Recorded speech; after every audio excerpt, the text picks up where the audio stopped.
Nova York, final dos anos 80. A cidade tomada pela violência e a epidemia do crack. Surge uma teoria capaz de resolver esse caos.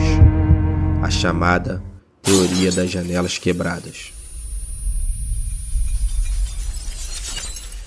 Desenvolvida por James Wilson e George Kelly, a teoria sugere que pequenos sinais de desordem e negligência, como uma simples janela quebrada, pode levar a um aumento significativo antissocial e do crime. Mas como isso se aplica ao seu dinheiro? Imagina que você não paga o seu IPVA em 2024. Você deixa essa dívida para depois. Aí você é parado em uma blitz.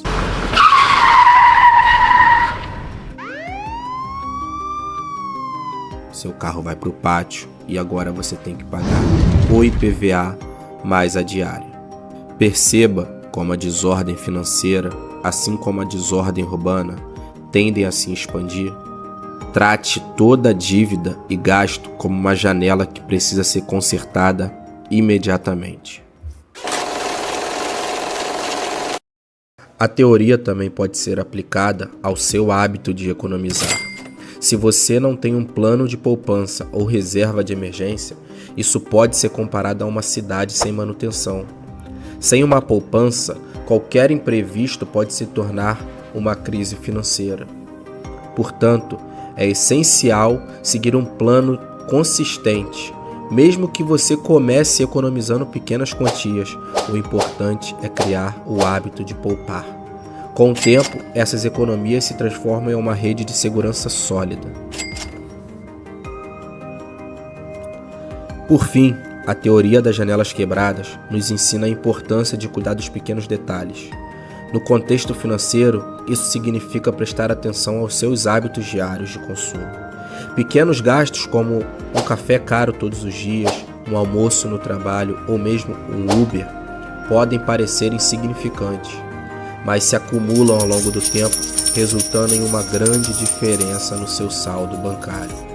Analise seus hábitos de consumo, veja onde você pode cortar despesas.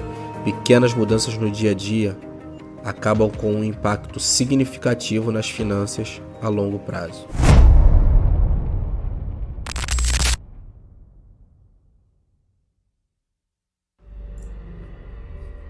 O ano era 1986. A inflação vinha numa escalada crescente. O presidente José Sarney resolve então tomar uma medida. Criação de uma nova moeda, o cruzado. Extinção da correção monetária generalizada. Escala móvel de salários.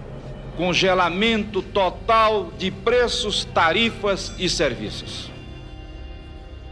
Mudar a moeda e tabelar os preços. A inflação aumenta e com ela começam a faltar insumos nas prateleiras.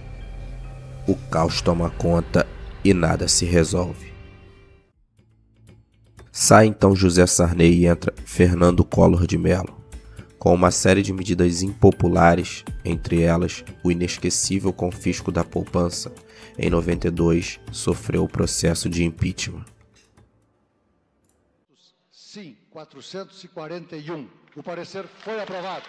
Brasil em crise. Com uma inflação nas alturas, Itamar Franco assume, e com o ministro da Fazenda, Fernando Henrique Cardoso, conseguem finalmente conter a inflação, lançando o Plano Real. Dinheiro velho na caixa, dinheiro novo na mão. O primeiro cliente a dar adeus aos cruzeiros reais na agência do Banco do Brasil do Palácio do Planalto foi firme na hora da troca.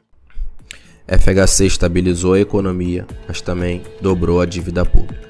A dívida pública nada mais é do que o governo emitir títulos para que outros emprestem dinheiro a ele. O problema fica maior pelo fato do governo nunca pagar a dívida a ponto de reduzir. Ele somente emite novos títulos para pagar os antigos, e forma-se assim uma bola de neve. Além do mais, o governo não gera riqueza suficiente e precisa recorrer a aumento de impostos para continuar aumentando seus gastos.